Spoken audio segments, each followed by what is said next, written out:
Welcome to Beyond the Breakwater, where just beyond the crashing waves of fear, discomfort, and doubt lies the greatest potential for life transformation. We want to guide you into the open waters where the calculated risk you take becomes the turning point for you or your organization to thrive.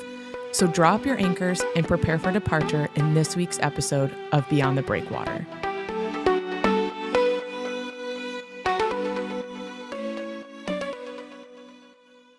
All right, welcome back. We are here with another episode of Beyond the Breakwater. I am Lyndsay, and with me today is Ed. How are you? Hi, Lyndsay. Oh, I'm doing great. It's raining out today. It's a little cold and damp, but it's really good to be here. Yeah. So today we are kind of going to be going a little bit more into some of the questions that we've been getting back from listeners. Yeah. So we did a Q&A kind of podcast last time.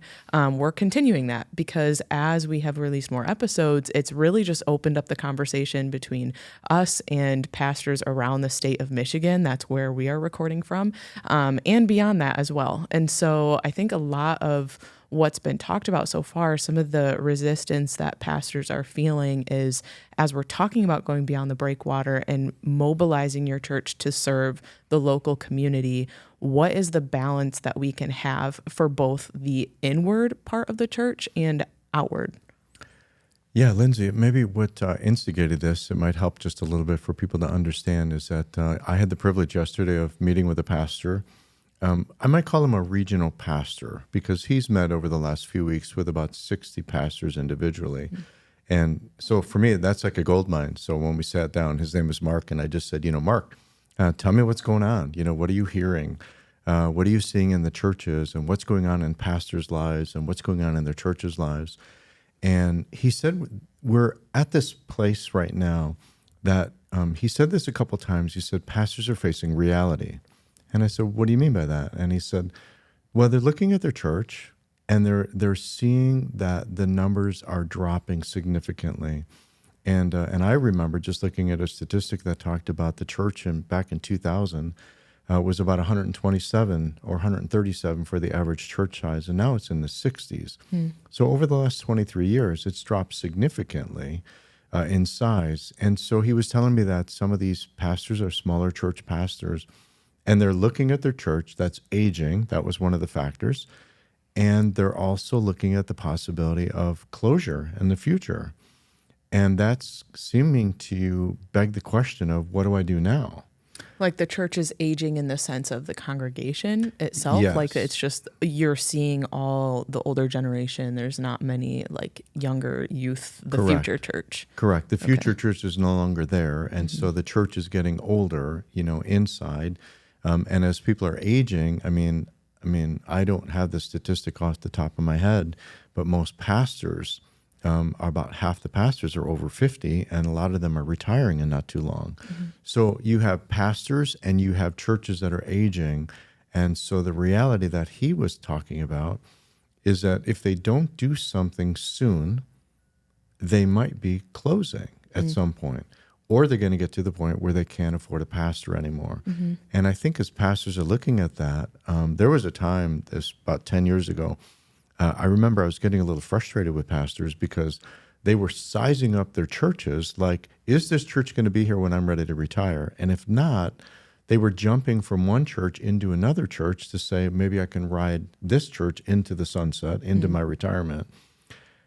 And I was going a little bit crazy, like, why would you do that? Why don't you start with the church where you're at and pour into the church and ask the church to go with you beyond the breakwater and start building the church and growing the church in some capacity? Yeah. So we just see this thing going on, and I think it's across the board with churches of what does a church do when the church is looking like it's aging and dying and slowly dwindling, and it's not going to be here. Well, I'm curious. So in Mark's conversations with these churches, was there any type of leadership or guidance or any type of conversation that happened between him and the like local church pastor that they brainstormed up like, okay, this is what we're going to do? Like what are churches doing currently as the solution to the aging out of the church? I think a lot of pastors have isolated themselves. I'm not sure they're asking those questions. I think now they're starting. That was the whole point that Mark said, we're starting to dialogue, and they're starting to ask questions about maybe there's something we should do. Maybe there's we should try something. We should look outside of the local church. And of course, I just smiled. I said, "You mean after the pandemic, after everything going on, that they're starting to think about asking the question about what maybe they can do in the community?" And he said, "Yeah." And I kind of struggled with that, Lyndsay. So, but I mean, they haven't really had to be confronted with this question yet. So Correct. I think it's kind of unfair to say, like, really, you're asking this for the very first time, where it's like, okay, naturally it's like, this is what the church should be doing, is serving the local community. But I think Western culture has kind of done a disservice to pastors in the way that they've trained them and raised them up in a way of like, I never went to seminary, so I don't know, but it's like, maybe speak to that. It's like the training has always been like, how can you grow your church internally? Like, how do you disciple people internally, without the purpose of going out missionally? Yeah, you're right. Not having been to seminary, we're really taught to be shepherds. Shepherds are taking care of the people that God has brought into your midst in the church. And so I think most pastors, that's what pastor means, a shepherd. They're shepherding their church and they're caring for the church. Except that as the church is dwindling, now they're starting to ask the question of, gee, maybe we should start looking into the community. Maybe we should start doing something for the community. So I pressed it a little bit. Yeah. And I said, is the question to do something in their community so that more people will come to their church so that they can stay alive? Or are we doing community ministry because that's what God would have us to do, is to go after people that don't know Christ yet? And I think it was a very honest answer that he said, is that we're all a little bit self-serving. And so there's probably a lot of this of, hey, if I'm going to have a church and I want my church to still be alive, then I better start doing something to make sure that my church is still alive. And again, I just struggle a little bit with that because I go back to Acts. I go back to Acts chapter 1 when Jesus said, "You will be my witnesses in Jerusalem, in Judea, and Samaria, and to the ends of the earth." It was ascending from the very get-go that he said, Jerusalem, that's your local city. That's where you are. You're going to be my witnesses. And then Judea, that was the surrounding areas around the city. And then Samaria, that was a foreign country, if you will. That was oh my goodness, nobody goes to Samaria. Yeah, I want you to go to Samaria. And then from there, just keep going to the ends of the world. And it wasn't go to the end of the world so that you can bring them back to your church.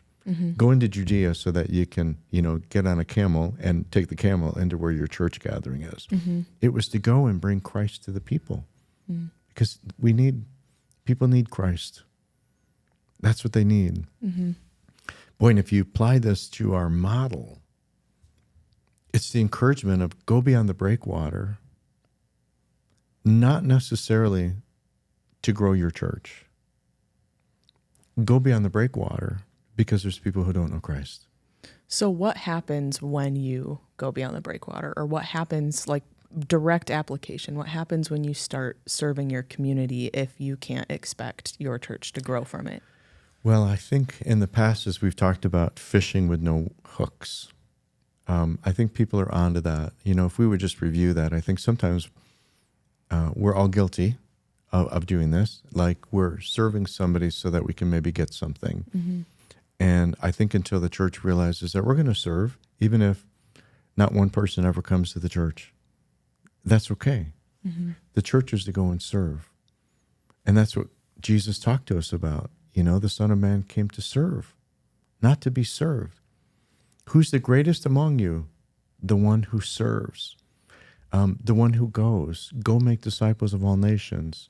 Be my witnesses in Jerusalem, Judea, Samaria, and to the ends of the earth. It's always ascending, but you don't hear Jesus, now go do that so that they will come back to you. Just go and be my witnesses. Go make disciples. Go love them. Go serve them. And I think in doing that, this is what we've experienced. When a church starts to serve with no expectation of a return, oftentimes that's when people want to come and check out the church that's serving. So you're not doing it in order to get people. You're doing it because it's the right thing to do. But in doing the right thing, oftentimes God's like, I'm going to bring them to you so that you can pour into them Yeah. and train them up and send them out. Yeah, and I think we've talked about that with like the fish with no hooks. Like put the worm on there without the hook, let them eat, and then at that point they can let go. The fish can open its mouth and be like, "All right, that was a great worm, and I'm going to keep swimming now." That's right. Or it's let God and the Holy Spirit be the hook to bring them into a community of people that will care and nurture them and Right. have the pastor shepherd them. But I think we got to talk about the balance too, We do. because I have 3 questions in my mind. It Okay. is, what is the balance then of inward and outward? What happens when there is solely inward, and what happens when there is solely outward? Yeah. Okay. Those are really good questions. I don't know if I could talk about percentage, like what percentage should it be? No, but how? Yeah. I think I would go back to this. Let's go back to the model. Okay. So you got harbor ministry, churches that are in the harbor that are really just taking care of themselves. And they're going to rest and they're going to worship. That's a good thing. I mean, you come into the harbor, you can't stay out beyond the breakwater. So you come in, you stay in the harbor, you rest up, you worship, you celebrate everything God did, you go back out. There almost seems to be like this, a gravitational pull, or we might call it the tide is always coming in. So that if you want to go out, and if you go, oh, well, let's take 10% of our resources and go out, you don't realize the resistance that you find from the church, from the leadership sometimes, from the community, and like, oh, this is hard. So you can't just like take your boat and go, oh, I'll just put it in gear and I'll just easily go. Oh, wait, this is taking more energy and more effort to go beyond the breakwater because I'm going against the waves. And so I think sometimes churches are surprised, like you can't just do this little thing and think, oh, this is going to be good. Oh my goodness, it takes energy and a lot of energy. So what may be fairly safe and easy within a harbor, you know, you have a potluck and the church comes and everybody loves it. How much energy and effort? Not a whole lot. How about to do something for the community? Whoa, that takes a lot more energy and a lot more work and a lot more planning and a lot more strategy and a lot more time to do something in the community. And it's a lot harder. And the return is a lot less. So I think we almost have to remember, you know, like how much energy is it going to take? Now, this may be a bad analogy. Learned it actually when I was going to graduate school, is if you take a 100-pound block and you put it on a table and you put a rubber band around it and you pull, how much force do you have to pull to finally move that block? I mean, you are pulling with such tremendous force and it's still not moving. Yeah, or the rubber band is going to snap. And the rubber band could snap, but I feel like that's the same thing when a church wants to do outreach. Like, oh, it's not just take the 100-pound block and move it. Oh, that was easy. No, you're pulling and you're pulling and you're pulling with all your might and you're working hard and you're like, nothing's happening. This is not producing a return. Pull harder, try harder, keep going. So I don't think we can say, what's the balance? I think the only way that this is really going to work for churches, now this may be radical, is to put most of their time and energy into outreach because the return is much less. So let me walk you through what I mean by this. Okay. So when you're preaching on Sunday morning for a pastor, and you're preaching, and you're preaching a lot of sending, because to invite them to just take care of themselves or the church take care of itself, all you have to do is say we're having a potluck. And it happens, right? But if you want the church to do something in outreach, you're going to have to say it way more, a whole lot more times. So if most of the energy is put on external, some external would happen, and you could put very little time and effort into internal because that's going to happen very easily. I mean, if you say, hey, we're having a Bible class and we want you all to come Tuesday night, 6:00, you only have to say that once. And then a lot of people are going to come. But if you're like, hey, on Saturday, we're going to go in the community, we're going to go do this, not everybody's going to show up. So you have to do it so much more. And why are we doing this? What's the purpose of this? How do we know if it's successful? How much is it going to cost? What time do we show up? What's the training for this? But if you say we're having a Bible class, you don't have to say any more. I don't know if I agree with that. Okay. Completely. All right. I'll push back, and I'm curious about a response, because I think I do all of the marketing and promotions for our church. And so, we've had it where it's how many times have we announced that we're starting a Bible class? It's for 4 weeks we're saying it, night one happens, nobody shows up. Maybe that was a fluke. Let's try this again. We'll push it out on another. We'll do more intentional blasts of things. Second night, nobody shows up. Third night, nobody shows up. We call it. Yep. And I do think just hearing some feedback from other church workers and their congregations as well is getting the church to be mobilized in general today is really hard. I think post COVID and the pandemic, people's resilience and capacity to do things have gone way down. And so I think maybe some of the pushback that churches are experiencing today and seeing their church decline, they're seeing it age out. I think part of their fear and why they've had to ask these questions is maybe okay, we're not able to make the same push of hey, come to our Bible class one time and a bunch of people showed up. I think that used to be the reality, but I think churches are now having to confront this. Maybe we do something differently because there's not much engagement from the church body in just normal church activities. Yeah. So, that's not to say that if you say that in the community, it's going to be a lot harder. I think maybe there's still some, the proportions are still there. If no one's showing up to the Bible studies, absolutely no one's showing up to serve. So I guess, how do you just influence or mobilize the church, engage them in a way that isn't necessarily specific to inward or outward, but how do you just mobilize the church?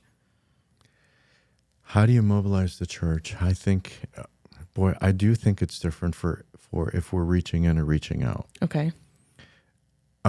Last week, this would be just an example of what I mean by not too much effort is needed on the interior. If you remember, we were pushing a chili cook-off between services. And I know you promoted, and we had 2. And it was Thursday. And we had 2. And so we kind of did this Hail Mary pass, and we just sent a text out to everybody and said, bring something. I don't know how many we had, but how many people brought chili in a crock pot on that Connect Sunday that they all showed up? That's fair. It was overwhelming. It was just, there must have been 20, people that brought chili. And they didn't respond to anything. And then all of a sudden at the last minute, we just said, hey, would you please do it? And everybody came. So that's all I mean by there's less effort needed. And then we had a great response from the church. All we did is tell the church during worship, we just said, come for chili. You told them on Wednesday in the newsletter, we told them on Sunday, and all these people showed up for chili. It's a little harder when it's, we did a craft show. And when you have a craft show for the community and you promote, and it's coming up this weekend. And I would venture to say not very many people are going to show up for it in terms of being ready to serve, even though a whole community is going to be coming to a craft show. So I think where I'm headed with this is that if we're trying to balance out inreach and outreach, you can't. You can't, because it takes a little bit less effort or a whole lot less effort for the inreach. It takes a lot more effort for the outreach. And if you're doing something in inreach and nobody's responding, then maybe we're scratching where nobody's itching, is how I like to say it. Oh, we got this great class, and people are like, no, it's not a great class. No, it's a really wonderful class. No, it's not a good class. I'm not going to give up something else to go to that. So maybe we're just promoting the wrong thing. But when we promote the right thing, it's a lot easier. But with this gravitational pull, churches have to almost constantly have outward and discipleship. And why are we teaching a Bible class? And I think that would be part of this. Are we having a Bible class? just so that people can learn more. And I would venture to say then we missed the mark. What we should be doing is when we have a Bible class, it should be to fill somebody up, to give them more knowledge, to give them a better relationship with Christ so that when they go out, they're more equipped. They've got Christ more central in their life, like they're allowing God to have a bigger part of their life. And they're growing in that relationship so that when they go out to the workplace or they go into school, they're so filled and they just want to let everybody know what they're learning. Yeah. But it's too easy to forget that and to just study the Bible for our sake so that we can say, wow, I'm learning so much. This is wonderful. So when you're talking about outreach and like how much energy it's going to take to go out into the community, beyond the breakwater, serve locally, who does that energy come from? I think it always has to start with the pastor. And that's not something maybe they want to hear, but it does. I mean, my own relationship with the Lord is so critical that I do this daily because if I'm not filled up, how can I expect others? Now, that's not to say that I'm always, people are reading the scriptures and filling up and surpassing me, way past me in so many of these areas. But I think pastors have to help lead the way. That's what a shepherd does. I've never seen a shepherd get behind the sheep and try to push them. Right. I've never seen it. It won't work. But he's got to get out in front and he's got to invite and he's got to say, come with me. Come with me into the scriptures. That should be every pastor when they're preparing for a message on Sunday, should be first for themselves. But then it should be for everybody at the church to say, come in this journey with me that I'm taking in my life and in my study of the scriptures so that you will benefit as well. But then it always has to be, come on, where are we going? We're going out. We're going beyond the breakwater, church. This is the whole purpose of it, is to fill up so that we can keep moving out. So it just goes back to proportionately. I think if a church gives a little bit of resources for outreach, I don't think it's going to do very much. I think the church has to give a lot of time and energy and resources in order to move the church in the direction of Beyond the Breakwater. So in your leading out first, the pastor is all in. Have you seen a response from those in the church to follow? Sure. Sometimes they don't. They don't want to follow. And sometimes I just have to go. And other times they follow. So I'm just always going out. I mean, I'm just always like, on the way over here, I popped in to see a business owner and just stopped in to talk for 10 minutes. So I'm always going out because I think the church always needs to be going out. Yeah. So I think kind of part of the question and the balance of the inward and the outward is just like inspiring those to also join you in serving, because I think as you're looking at inward ministries and saying like, okay, we can't just stay inward. We can't solely do like Bible studies with the same group of 5 people that we've always done it with, and that's who we stay with ever for the rest of our lives, and that's it. Meanwhile, like your neighbor across the street doesn't know Christ. Right. And so I think like part of that is like, okay, let's inspire others to go beyond that. But I think the same thing might be said if like you're saying, okay, it's important for me to do it every single day, even if no one is joining me there. Yeah. It's like, is the mission still being accomplished if everybody is still staying huddled and you are the sole person going out there? I think I always have to be the one that's going out there. I think that's just how I know I'm wired that way, and not everybody's wired that way. But I'm wired that way because it allows me also on a Sunday morning to say to the church, this is where I've been this week. And they're interested. And that encourages them to go out. Like, wow, I ease out all the time. Yeah. I can too. Let me come at this maybe from a little bit different angle, Lyndsay. I've noticed over the years, if you focus a lot more in outreach, the Inreach actually happens. But if you focus on Inreach, outreach never happens. See, if our time and energy is spent with all shepherding and never beyond the breakwater, beyond the breakwater just will never happen. And I had somebody just recently, I asked them, I said, oh my goodness, you have 2 million people, tourists, every year coming to your town. What is the church doing to reach them? And the answer I got was, we never got around to it. How can you not get around to 2 million visitors coming into your town every year? That should be the primary focus. So I think the more that the church focuses on outreach, the church is always going to get filled up. But if we're only focusing on internal outreach, probably you just never get around to it. Yeah. Yeah, I'm imagining a shift in churches happening. Like, we're kind of on the brink of it. We're 3 years past the pandemic, when pastors are now starting to ask, like, okay, what can we do differently? Like, we're, I think, so long, like 2020, 2021, people are saying, like, okay, if we can just get past the pandemic, everything will, like, we just got to return to how it was. And it was like 2022, we're like, okay, people are starting to re-engage. It's getting there. 2023, it's like, okay, this is the new norm. Like, we can't, we won't ever go back to how it was. Right. This is where we're at right now. And so when we're examining, I think, what discipleship looks like, and just in staff the other day, like, we were talking about, like, how do we as a volunteer run organization spend time to nurture our volunteers to come with us? Because I think that's part of the fears that pastor may have. And that's kind of where I was going with that question of, like, you being the only person going out there. I think as some pastors start to consider, okay, are we going to fire up the engine and go out there ourselves?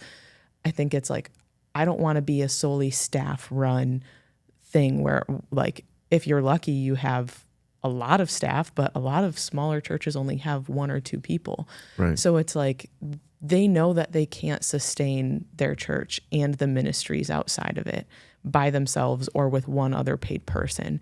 And so how, as a volunteer-run organization, can we gather people to come with us? And we started defining what is discipleship and staff. And I think you might hear the word discipleship and think, like, Bible study. Like, that's like a small group, mentoring. It's like, isn't discipleship, as Jesus did it, a come with me? Like, I think of, we talked about, like, journeymen and welders and everyone in the trades and how they are trained. It's on the job. It's watch what I do. Okay, now you do it. And so can't we approach the same thing? And so I think as we're looking at what is the new norm for churches post-pandemic, I think it has to kind of have this culture shift that is not just people, like, sitting and receiving, but a culture where people, like, sit in the presence of God and receive, and then in turn they're going out with that. That's the key. And they're bringing the person next to them saying, like, come with me, like, watch me do this. Now let's do it together. Now I'm going to watch you do it. And now you do it. And you go bring someone as well. Right. So you mentioned staff a little while ago. Yeah. We are fortunate. We do have a staff. I'm oftentimes asking the staff what they're doing in the community. And that's kind of how we roll. And so, for example, our accountant coaches volleyball at the local public high school. And those things are important to me because we want all of our staff, as part of their role at the church, and we're not asking for, like, hey, when you're done with your job, then I want you to go serve in the community and give up more time from your family. No, we just make this as part of your role. At the church, part of your role is I want you to be in the community in some capacity. So many of our staff are engaged in the community, doing something in the community, serving their communities, because the more that I'm involved in the community, the more that the staff is involved in the community, the more the staff is involved in the community, the more the volunteers are involved in the community, and ultimately the whole church is involved in some capacity in the community. Yeah. And it might be some are going, and I know we've talked about this. Not everybody goes. But you always have to have teams ready to go that when somebody comes in and walks in with you because you said, come with me, to somebody who doesn't know Christ yet and a friend of yours and comes along with you and they walk into the church and now you have a team of people that are just welcoming, caring for them, loving them, helping them, serving them, and enveloping them into the family of God. Yeah, that's awesome. And that's a beautiful image of what I'd imagine the church can look like. And so we always give listeners something to do before they go. I'm ready today. Oh, okay, great. I was going to say I've got something too, but Okay, take it away. No, you go ahead. Oh, well, I was going to say, I mean, just like your thought there of people on staff doing stuff in the community. Real quick story, we're starting an initiative, I guess, like next summer where we're going to be repairing roofs. And so this, one of our church members just drove around to 60 homes yesterday and said, wow, there are a lot of needs out there and it can't wait for next summer for these to be done. So we're going to start next week getting some stuff repaired. And so I was like, not many people would have known that was something that needed to be done if he had not driven around and saw the need. Right. So I know we've kind of given this direction before with listeners of like, see what's in your community, listen for what the needs are. But I think truly like just ask yourself, like, where has God placed you in your community? And if it's coaching at a high school, if that's where God has you at, like you don't have to, I don't think, reinvent the wheel and go somewhere completely like unfamiliar to you and stretch yourself so thin that you're like, this is not who I am anymore. But it's like God created you to be who you are. And so when you can express like your true self in the areas that God has placed your passions, then once you are there, like start listening for what the needs are. Because they're all around us. And the church is in the best place to do something about those needs. Thanks for tuning in to this week's episode of Beyond the Breakwater, a podcast of Elevate Community Ministries. Don't let the conversation stop here. You can email us at hello@beyondthebreakwater.org. We would love to chat with you, answer questions, plan a visit, and help you take your next step. We'll see you next week.